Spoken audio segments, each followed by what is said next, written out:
Welcome to Mama Tusa, Conversations with a Midwife. I'm your host, Atusa Benji.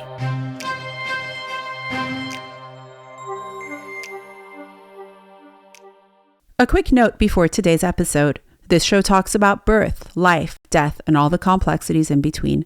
My goal is always to share stories that leave you feeling empowered, but please know that some topics may be challenging or deeply moving. Also, while I'm an experienced midwife, I'm not your midwife, and the information on this podcast is not intended to be medical advice. Please consult your healthcare provider when considering what is best for you as an individual. Now, without further ado, I hope you enjoy the show. Welcome to the Mama Tusa podcast. My guest today is Lexie Dolan, who started her career in event planning and production and has now moved from that space into the birth and postpartum space and is soon going to be an end-of-life doula also. I'm so excited to start my interview with her. Welcome.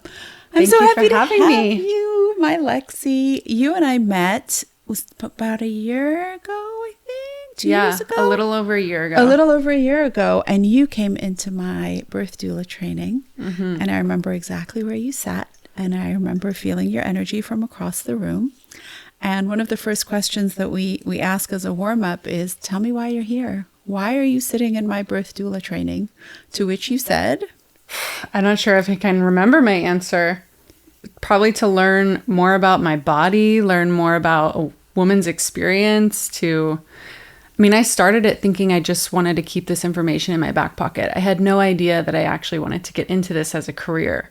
So I'm intrigued. Do you remember my answer? I remember your answer so well. And I remember because I always give the caveat of, welcome to my doula training. We're going to be together for many, many, many, many hours. And I have no idea what you're going to do with this information. Mm-hmm. Some of you are going to put it in your back pocket and be like, that was nice. It's there. If I ever need it, I'll go back. Some of you are going to be doulas by 3 months from now. You're going to have your own clients and are busy in the workspace. Some of you are helping your own sisters, mamas, best friends get through labor and you want to have some skills. Some of you will go on to medical school, midwifery school, nursing school. I've written countless letters of rec from my doula students.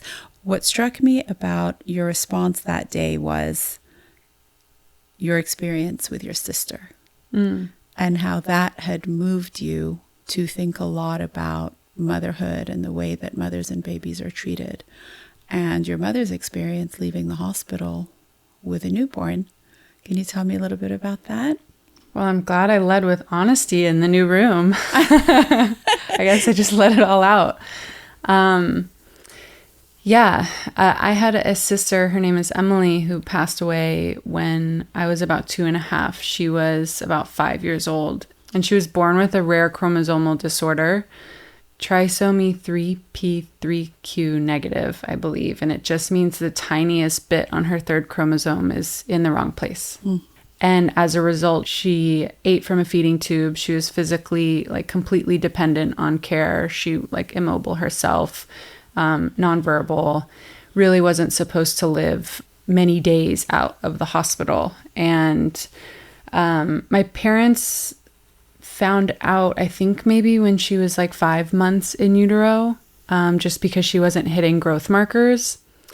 And at the time, there wasn't internet when my mom was pregnant with her. So it was just, the best information you got was in front of your doctor when you're sitting with them. So her experience, the first time she told me about it was when, in depth really, was when I was 27. It was the first time I myself had been interested in having kids. And I thought I can't believe at that point, my mom was 27 when she was pregnant with Emily. And I couldn't imagine that in that point of my life. I couldn't imagine having a healthy child at 27. I couldn't imagine having any version of special needs kid at 27. And that was the first time I sat down and really asked my mom some curious questions, and that she was really honest and open about her experience, not just as my mom, but as a woman. And there's been a few times where I describe almost this a seismic moment in my life where a conversation just hits so deeply that it reverberates through my choices, my relationships, my conversations, my being. And I felt it so deeply. And that moment forward, there were a few more of those like, boom, like, IMAX explosions from my heart. Yeah. Tell me about Emily. The only memory I have of her is actually of her funeral. I remember asking why she was floating on flowers. And I remember being really confused because I remember being a very joyful kid. And even in my interaction, like my whole childhood, I remember having a really playful, joyful upbringing. And I could feel the grief in my family, but I guess I didn't know where to put it because I didn't really have a long-lasting memory relationship of Emily. So I've found, how she presents in my life now and where I think of her. Like, she doesn't visit me in dreams. She's never visited me in like a day vision or anything, but I think of her when I see really beautiful like moments of kindness. And that's been a really cool realization for me lately is I used to think she never came, that she just was like up in the clouds doing her angel thing. And yeah, I think of her vividly when I see exchanges between other people of just like unconditional kindness. Wow. So that's how I experience her. I don't have my own memory of her. I have the memory of kind of how it affected my family. I remember you told me about your mother's experience coming home with a baby and having to figure it out. Yeah. Can you tell me a little bit about what she told you that day about that experience? Yeah.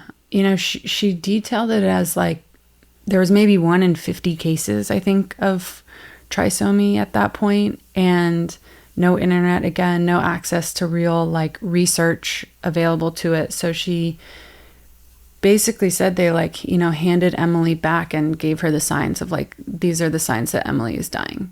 These are the signs of like that your child is passing. There was no like positive exchange in that moment. And it was just the feeling, the gravity of like receiving your child and waiting for that, like then counting down that moment for her to pass. And my parents really took it day by day. We had round the clock help with her and nurses. She was in and out of the hospital monthly. And yeah, I mean, my dad told me about this support group that they went to like once or twice. There was like a big convention in the US where people of similar cases would come. He mentioned that being really like impactful for him. But as far as information about like what was going on with her, they really didn't have anything. And even if the doctors were like, their exchanges were with kindness, it was just like, fend for yourself. Yeah. And I can't imagine just like pre-grieving. Your doctor is telling you already to grieve your baby. Right. And all the unknowns. Yeah. From even the early diagnosis, because the early diagnosis likely didn't even know all the symptoms and the life expectancy and things like that. So all the unknowns that we have, even when everything has been a green light, it's still so many unknowns. But then to have the unknown of, well, there's something, we actually don't really know what it is. And then, oh, now it's here. We've done the chromal testing. It's this. But there are so few cases that we actually still don't really know what to do with this. And here you go. And just bringing home a healthy newborn or a seemingly healthy newborn is difficult enough with the noises they make and the sounds they make and the how terrified we are when we first bring them home. But to have a child who's compromised and then you're basically given a piece of piece of paper that was like, look for this. It could mean it's the end is terrifying. And in her 20s. I know. And I felt that finally when I was 27. Like, I just can't imagine standing in that position, like, and having to come home with that. And how do you, and I had an older sister, so she was already 2 years old. So they're not only coming home with like full focus on Emily, they have to raise Taylor also. And I still struggle to wrap my brain around like how to handle how someone could emotionally handle that. And to then have another child. The resilience and the courage that is in that is mind-boggling. And I've asked my mom, even when I was like, were you nervous when you were pregnant with me? And she was like, not at all. Like, I was really joyful and like optimistic. And yeah, I think she just keeps saying she felt a lot of joy, like being pregnant again. And My mom's one of those moms that just is like, you're on this earth to be a wonderful mom. She doesn't speak about carrying that grief into that pregnancy, which is interesting because she's creating and grieving at the same time. Right. And so Emily was 5 when she passed, and Taylor was 7 then. And I was like 2.5. Bitty. We had just moved down to Texas. We were going to get better health care for her. And I think she passed like 9 months after we came down, and we didn't really have any family or like friends or network down there. The weight of that story and kind of putting myself visually into that space of like what actually happened that day, it breaks my heart. And it breaks my heart that people go through that alone, and that people go through that surrounded by, many friends and family. It's just like, I can't fathom. And having a sick child is a full-time plus job. Mm-hmm. It's unrelenting 24/7 upticks in adrenaline because there's acuteness, and then there's just things that are chronic, and then you're waiting. It's my really so much respect for your mom and your dad and your family, and I'm sorry you all had to go through that, and may her memory be a blessing. Amen. I know that has really propelled you into your work with new moms and babies and families. Tell me where that transition came. So in 2022, I got off birth control to do genetic testing to see if I was a carrier. We already assumed that I was, but it's just to confirm, and I was.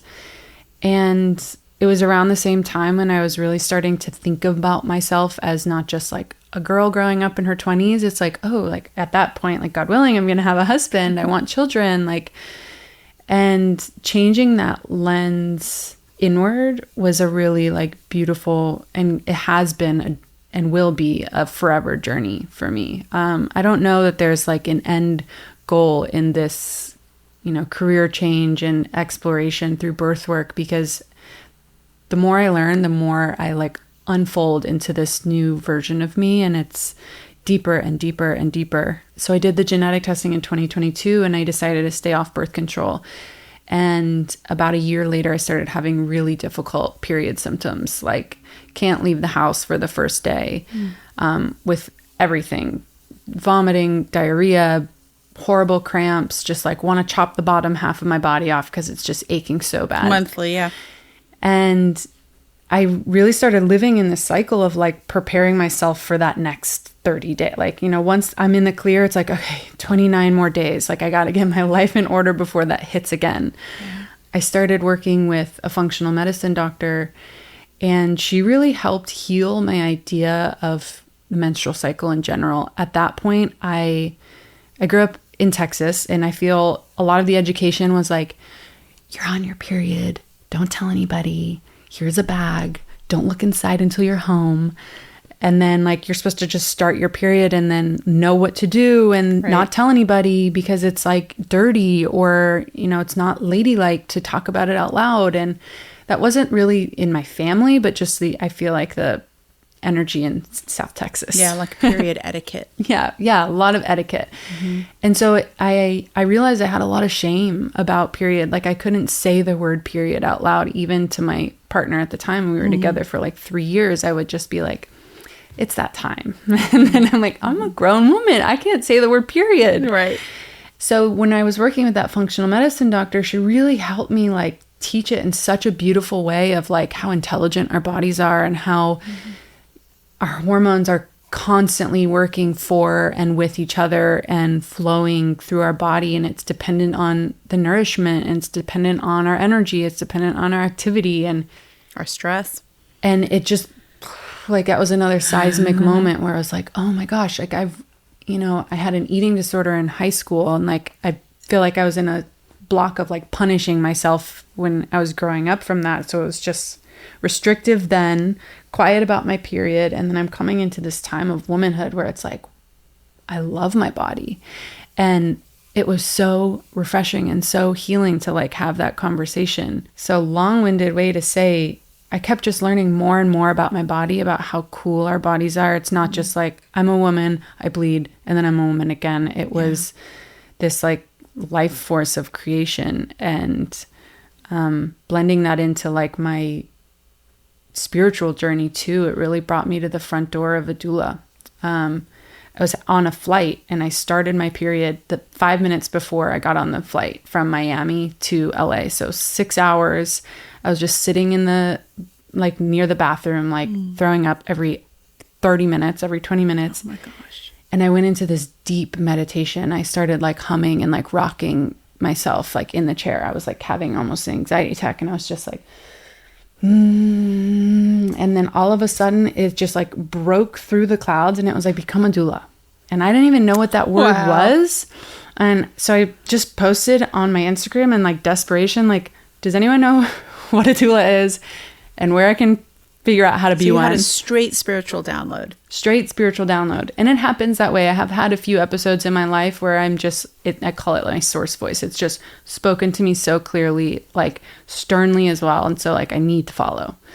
It was like, become a doula. I posted on Instagram. My friend's mom actually responded and was like, here's Dona. You can find one in your area. I looked it up. I found yours like a week later or something. Wow. And I signed up on the plane and showed up at your door. On the plane. Yeah, I signed up on the plane. That is wild. Yeah. Yeah. If you like Mama Tusa, check out Actually Useful, a show about why the tech world is broken and what we can do to fix it. Each episode, hosts Ariel and AJ talk to some of the smartest people in tech who are trying to build a better internet. If you're angry at Uber for jacking up prices, can't believe Netflix kicked you off your ex's account, or don't understand why tech CEOs can act like shadow politicians, Actually Useful is the show for you. My favorite is their episode on AI. I learned a lot about the climate cost of ChatGPT and how this AI craze is more of a hype trend than a real advancement in tech. It's a big topic. So I appreciate the team for breaking it down for their listeners. Check it out every other Thursday, wherever you listen. And what was it like going through the training? You know, originally I was going in like, I'm not really even sure quite what this is. Mm-hmm. I want to be a better support to my friends who are now starting to have kids, and I like can't speak that language at all. And I have a deep desire to sit in vulnerability with people. Those were kind of the three truths that I was walking in. I love to feel deeply, and to be in spaces of connection and community, and especially with women, it just like sparkles my brain. So I went in with just really like open expectations. I'm not sure how I'm going to use this, if I'm ever going to do it, if I just want it for myself. And within like 2 hours, I remember going on a walk when we were on break with a friend, now Ileana, and I was like, this is so cool. Like, she's an incredible educator. Like, I'm just so fired up. I've never been so interested to learn. And yeah, it was an epic feeling. Like when I was in school, I couldn't care less. It was like, I was a great test taker, so I flew right by, but I wasn't really interested in like much of anything I was learning. And in this, it was like, oh my gosh. Oh my gosh. Yeah, I don't know. The connection of the words in my body just like translated into excitement. I never knew how incredible the process of birth was in the history of birth, and all of it. All of it. I'm hooked. How about your first birth? How was that? My first birth was incredible. I felt like I was, God delivered me a perfect experience to hook me in. I did it in tandem actually with someone with Glory, who trained in that session also. And that was so such we a were great a little cohort. bit. It was. You all just like meshed together. It was incredible. And we still have a group text going. I love. So what was the birth like? So it was a single young mother, and we both got to tag team, which took a lot of the pressure off of like, I got to know exactly what's happening all the time. Like, I still felt pretty nervous about position and also my confidence in the room, being able to like, who am I to tell, or who am I to support a woman in labor when I haven't experienced myself? Mm-hmm. And so that's definitely a narrative that like I've come into with much more strength in like my recent births. But I remember feeling that really vividly, but otherwise like the mom labored like a champ. She didn't have any friends or family there. So we really were able to see, it was the first time I was able to see like direct impact. I did something to support somebody, and that, is yielding what's right in front of me, which was a wild experience. Working in an office is much more, the reward is much more delayed. It's different. It's different. I actually had this glorious moment 2 weeks ago where one of my students, I think she was in the cohort after yours. I went to pick some, I went to her house for a minute, and she goes, here, I want to show you something. And she shows me this beautiful thank you card. And it's a thank you card from her client who had a VBAC. And she was like, thank you for being there. I'm so grateful that you were my doula. And she goes, here, I just wanted to show you this because you were my trainer. So I thought it would make you happy. Aww. And it was such a lovely moment of we what is it? Do one, learn one, do one, teach one. And so you teach one, and then that person teaches one, and then it just ripples. It's such a beautiful feeling to actually see our work. Yeah. And it does feel like lineage learning. I am so grateful to have learned from you and to have your viewpoint in the way that I see things, and to see that impact, that web of impact. It's you teach me, and now I've supported, I think 11 at this point, 11 other women in the world because of what I've learned from you. And it just special. Keeps growing and growing with the more people that you train. It's very special. And it's a very common question that I get in the rooms, which is, and sometimes people ask before they sign up, and people sometimes ask on day one, is, would anyone even hire someone who's never had a child? And my answer is yes. Yes, it has nothing to do with whether you've birthed yourself. Yes, some people definitely are I want someone who's done it. I want someone who's had a vaginal birth, or I want someone who's had a cesarean section. So I'm having a cesarean section. I want that lived experience to be with me. But other people are I just want someone who's really supportive and kind and loving and is able to advocate and educate. And that doesn't necessarily have to do with you having had your own biological children. Yeah. So there's many different doulas in the world. If you're thinking of becoming a doula, you do not have to have had children to be a doula, nor to become a good doula, nor to be hired by people who are looking for doulas necessarily. So I'm so happy you had that experience. What has been your hardest birth? The hardest thing is the exhaustion. And I don't know that it's necessarily one birth over another. I've had several where I've supported maybe for 35, 36 hours. And I can't imagine even, I say I'm tired and I'm not in labor. Yeah. But, having those moments laying a sheet on a hospital floor and trying to get 15 minutes of sleep in, and then is definitely the moment when you're wait, why am I doing this? And then the gratification of birth at the end is just so euphoric that it keeps me coming back. But, the difficult births, I will say, I had my first emergency C-section birth I had a few months ago, and that one was really difficult for me. I felt confident in the support through labor. She had a scheduled induction and things were progressing fine. It was tracking with her personality. There was nothing that was really throwing me off. We get to pushing, everything was fine. Then all of a sudden, baby's heart rate really starts playing some games, going up and down, disappearing off the radar. You're having difficulties with the radar, switching her into a bunch of different positions. The tension just really starts building in the room as the doctor gets stressed, the nurses get stressed, more nurses in the room.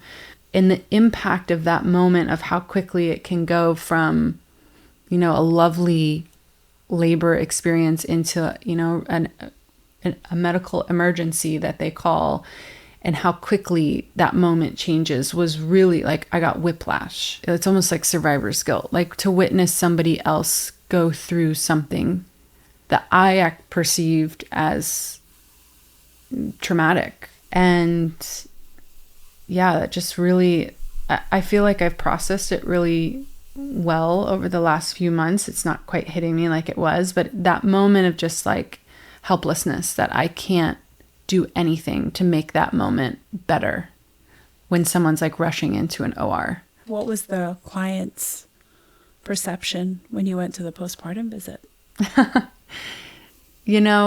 I'm glad you had told me to go in with an open mind, because you never know what people's reaction was going to be, because she had a lovely birth. Right. She felt really supported. She felt like she was really well prepared and like educated on what could happen and what ended up happening. And she really felt like she did everything she possibly could. Like she had done all the movements, all the, hip twirls and different hands and knees, different positions to try and find the heart rate, and just wasn't working. And it was a very simple conversation. She was just like, didn't need to process any of it with me. And I was like, great. It was lovely for me too. Because we never know what we're going to get at a postpartum visit, depending on where the client is holding. Right? Yeah. Yeah. And I wish I had a quicker visit, because I had about 2 weeks in between the birth itself and coming to the house, where I was like, oh God, like this is a, life-changing traumatic experience for her. Like, how can I save her? How can I help her? Yeah. And then I get there and she's like, do you want a muffin? I'm like, oh, okay, we're here. Right. Yeah, because there's so much. I mean, obviously we have our own perceptions, and then there's the assumption that we make of the person's perception. Mm-hmm. And then there's the reality of what that person actually perceived and what might come later, because what she is experiencing at 2 weeks may not be the same in 2 months or 2 years or 20 years, as layers are sort of unfolded and she gets to go through it. But a lot of times as doulas, I mean, when I was a new doula, I always thought that you go to the postpartum visit to talk about the birth. I can tell you 80% of the time when I go to that first postpartum visit, the client does not want to talk about the birth. They want to talk about, why is my nipple hurting? Is my baby feeding properly? How do I deal with this new life change? My partner and I are going through something or another. It's a huge upheaval in one's life. And I'm now always teaching the doulas that I train, when you go into that postpartum visit, any visit really, and the birth, go in just open, because we do not know, one, how it's going to go, nor do we know how that person's going to perceive it, which is wild. Because for you were like, oh my God, I just watched this person go through the most traumatic thing that was unexpected and came out of nowhere as a medical emergency. For her, she perceived it in a whole different way. And how little control we have of our clients' perceptions. It was kind of freeing, actually, to be like, wow, I'm just not going to make any predictions about anyone's thoughts outside of birth even. It's like, because I was looking at her face and her facial expressions was telling me like trauma.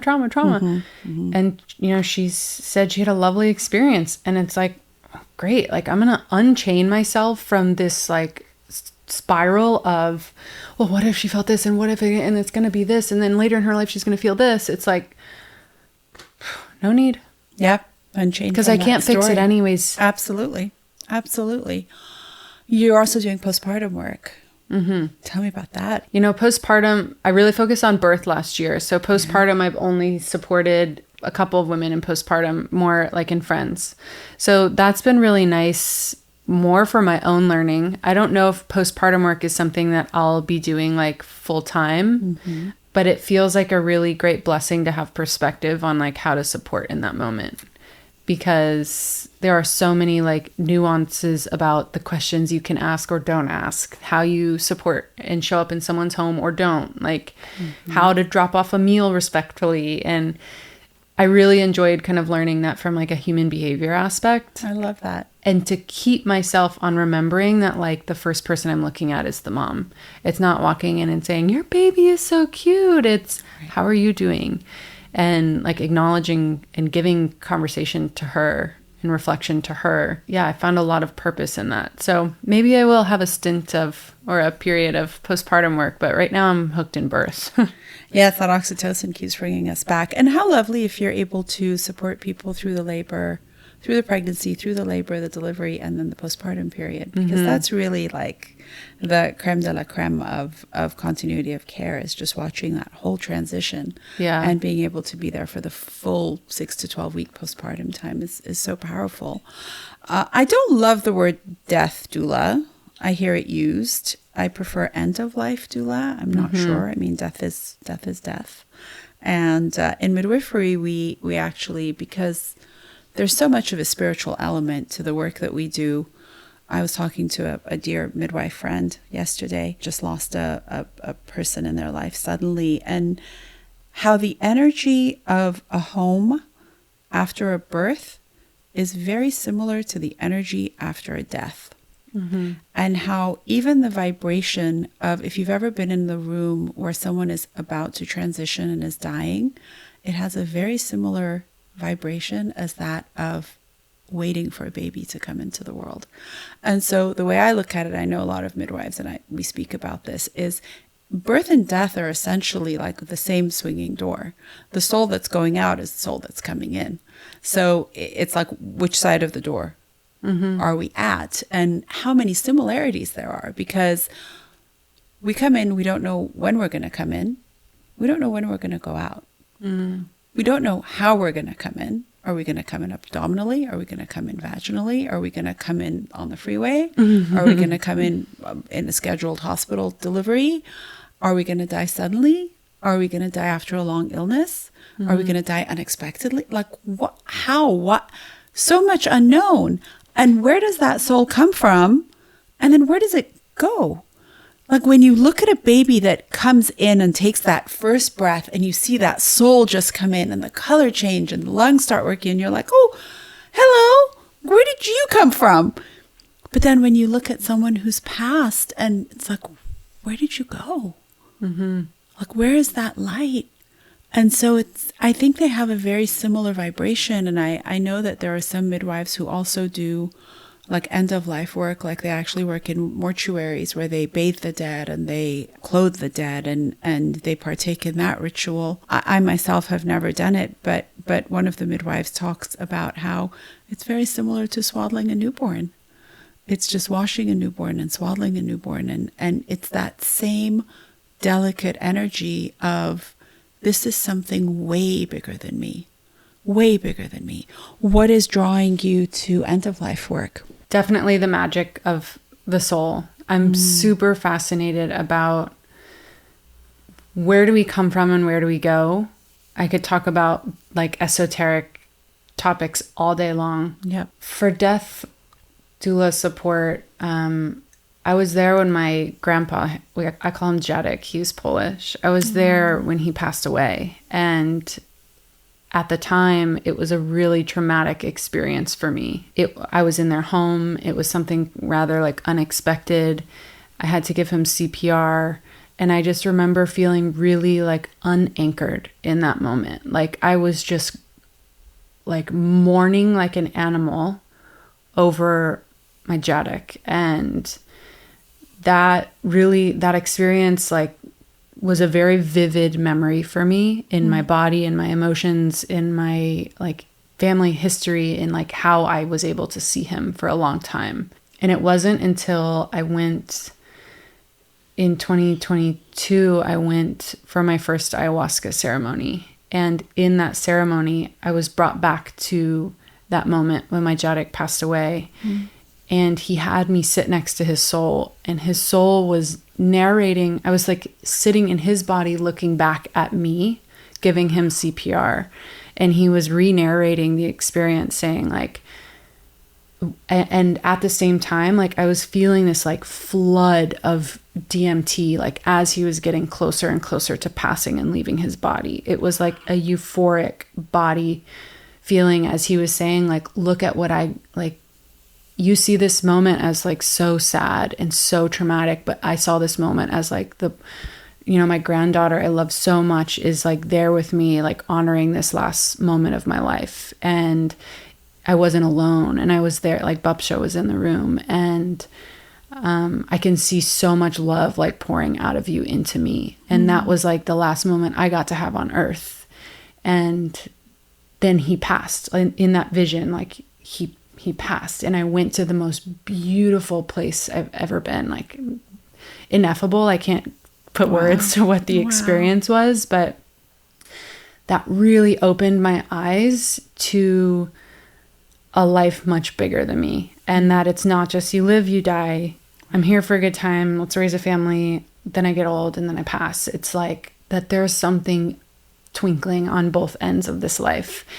And it really fascinated me. And that encouraged me to just go deeper into like my own spiritual work also, which only heightened my fascination in like just the magic of our soul, even when we're alive, not just birth and death. Like the fact that like my soul twinkles different from your soul. Yep.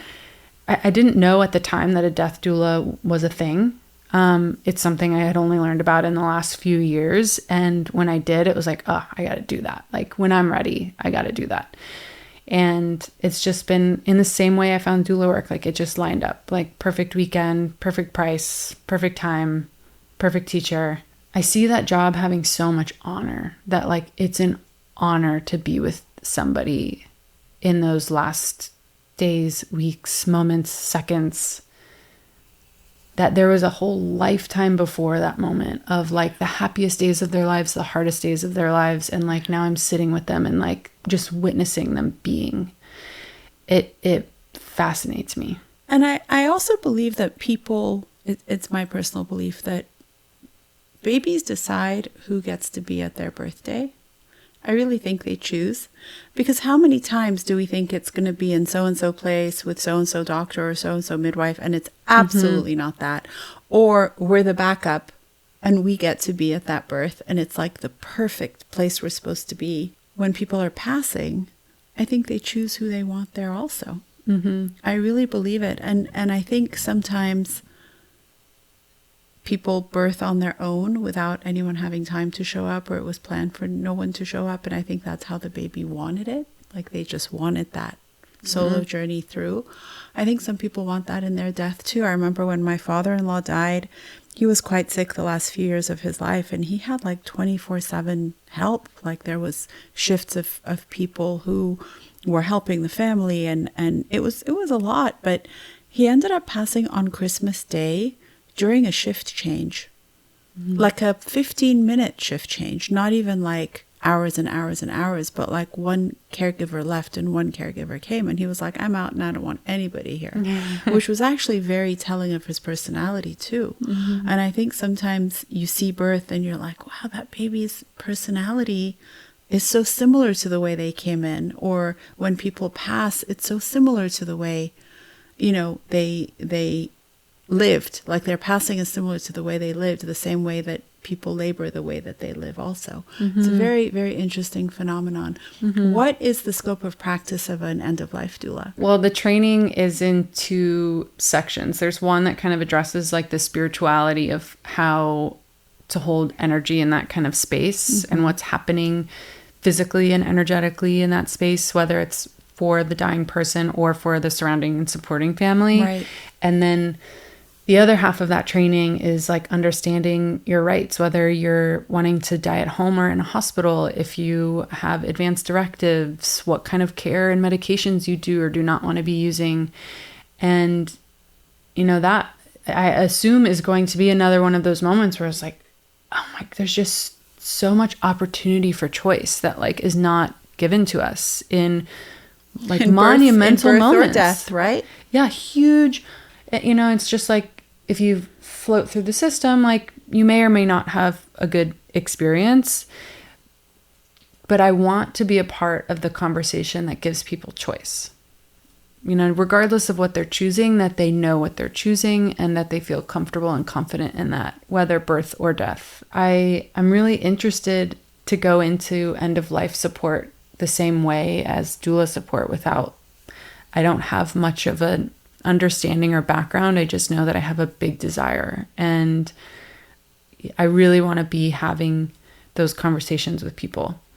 I notice even when I tell people in a grocery store or like, you know, in a quick exchange, what do you do for work? It's like, I'm a birth doula. And instantly people are like, oh, no way. Well, in my first birth, I don't know. And it's like, we get to make friends real fast. We get to skip the weather. We get to skip where'd you grow up. It's just like, now I get to hear about like how the most powerful day of your life was. Yeah. No, but it's such an honor and a privilege to hear that. And I really want to help in end of life support. I also want to help give that time and opportunity back to families so that they, you know, hopefully can embrace that time that they have with a loved one before they pass, instead of being really like fearful and controlling of, you know, trying to protect and stop an experience.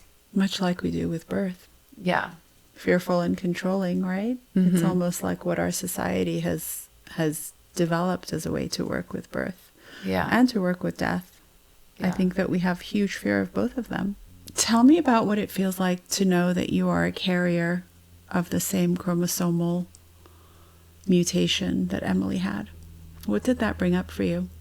You know, I think about it much more now that I'm engaged and we're really excited to have kids.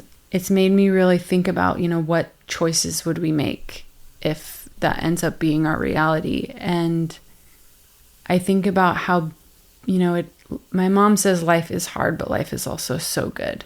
And I hear that quote in that moment of thought of, I love who I am today. And who I am today is because of that experience of Emily and that love in our house for Emily and that being able to witness the caretaking and just making her as comfortable and as joyful as possible for the time that she had on this earth. And so for me, I'm so excited to be a mother, but for me, I welcome any experience that's meant to be mine. Because it's shaped who we are. My mom, my dad, my sister, me. I wouldn't wish it on anybody, but it's just, I've seen it with a new softness lately. Isn't it incredible how there's something, it happened to me a few years ago where I had an interaction where I was able to see my mother who died when she was very young, but I was able to see my mother from the eyes of looking at her as another woman on the planet and not my mother. And it was epic. It was like this shift inside of me that was like, oh, she wasn't just my mother. She was someone's best friend. She was, someone's best friend from childhood. She was someone's sister. I had so much family around that I knew the experience of what her sister said about her, what her brother said about her, what her mother said about her. But what a friend said about her made her such an accessible woman that I would go out to coffee with, if she were my friend, that it's really life-changing when we're able to take our mothers out of that role of mother and onto, wow, this is a woman doing life. This is incredible. Yeah. It really is. What was that word that you used in your heart? You said seismic or epic, or it's just seismic word. Experience. It really, really is. And I had one thought about our conversation earlier about Emily that was my other seismic moment. I asked my dad last year. So Emily passed in our home. I don't know if I was there or not. My dad can't recall. Sometimes I stayed with a caretaker on harder nights for Emily. And I asked my dad what was it like when Emily passed. And he said that, she had been sick for a few days, coughing and wheezing all night. So they were in constant jolting up to go and check on her.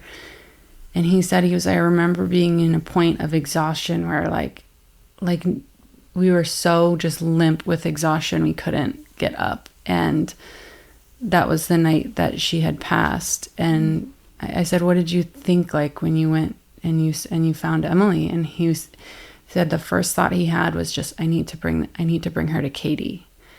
And that was another seismic moment, how powerful that is, that at him as a father is looking at his daughter who passed, and he's just I need to bring her baby back to her mom.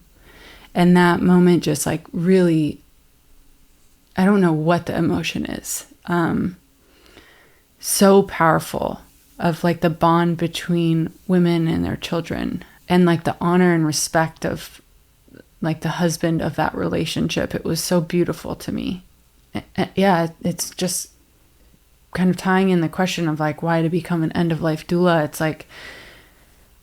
what can you do in those kinds of scenarios to support somebody? And it really is just witnessing and trying to alleviate any weight that you possibly can from the mundane, the day-to-day, because he was it was just such an obscure moment. Your daughter passes away and someone comes and picks her up in a unmarked van, and how do you just give your daughter away? And he mentioned like remembering a neighbor like passing at that time, and they were just still new to the neighborhood too. So he was like, you're realizing that life continues to move when like your biggest moment is happening, like the most transformational moment in your life is happening, and your neighbor's like walking their dog like, good morning. Yeah. I spoke to Naomi, the midwife I work with, Naomi Drucker. She said something so cool, blew me away. I think we were talking about when very, very difficult things happen, like a loss happens, and then someone's like walking their dog or mowing their lawn, and they're like, do you know what just happened here? Like, really? Like, your life just continues where I'm going through my own personal hell here? And she said, yeah, but Tuz, look at the opposite. How many times have we like left someone's house at 3 a.m. after this incredible birth?